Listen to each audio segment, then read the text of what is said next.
אוקיי, ברוך הבא שוב פעם, אנחנו פה בסטודיו בירושלים ואנחנו מדברים על ניצוח וכבר עשינו את כל הבילדאפ, מה עושה מנצח ואיך זה עובד ושענו וזה, והגיע הזמן כבר לענות.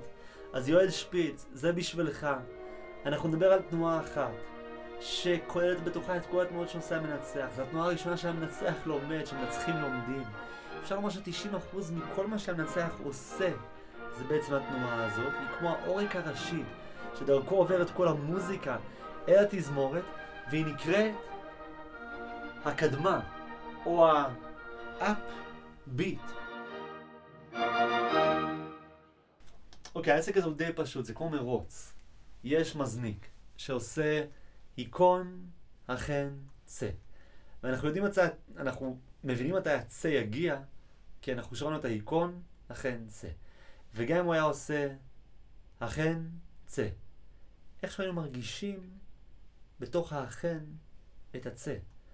אבל מה אם היה לנו גם את התנועה של האחן? זאת אומרת, האחן, צא. זה היה עוד יותר פשוט, והסיבה היא שיש פה איזה מישור דמיוני שהאחן יוצא ממנו, האחן, צא. ובעיניים אנחנו יודעים מתי הצא יהיה. וזה מה שקורה בניצוח. יש החן, צא. יציאה מאותו מקום, חזרה לאותו מקום. ולא רק המהירות נמצאת בתוך החן. לא רק המהירות נמצאת בתוך הקדמה, אלא יש שם את המהירות ואת הווליום, חזק חלש. ובעיקר, אני אומר בעיקר כי זה כל כך הרבה אופי. שאופי זה מנעד של רגשות, של שמח, עצוב, או חגיגי, או נוגה, או מה שזה לא יהיה, או גם מנעד של ארטיקולציות, שזה מילה שאומרת בסך הכל אם זה יהיה חד, או נוקב אחד, אותו דבר בערך, או רך יותר, או מלא, או עגול, או ארוך, או מופרד פשוט. כל האינפורמציה של האופי ושל המהירות ושל הווליום מגיעה דרך הקדמה הזאת. לדוגמה, מעוז צור. נתחיל את זה בכל מיני דרכים שונות.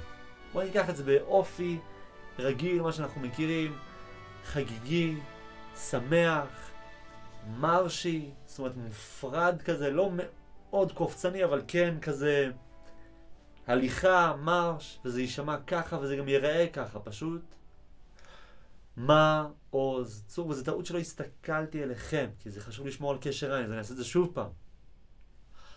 מעוז צור יהיה וכולי, או שזה יהיה לחילופין. מעוז צור מאוד כזה רך ועדין וחלש, זה גם אופציה. או אפילו יותר חלש.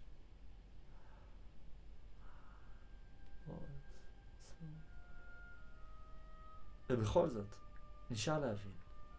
אוקיי, הבנו, קדמה. אז תזניק אותם ושחרר אותם. למה צריך את ההזנקות, את הקדמות לכל אורך היצירה? והאם הם בכלל רואים אותו? הם מסתכלים עליו? הם בתווים? וכל השאלות האלה שעוד אפשר לשאול על באמת, אוקיי, אבל איך זה עובד? ואיך זה עובד? יש עוד על מה לדבר בכל זאת, למרות ש90% עובר כאן.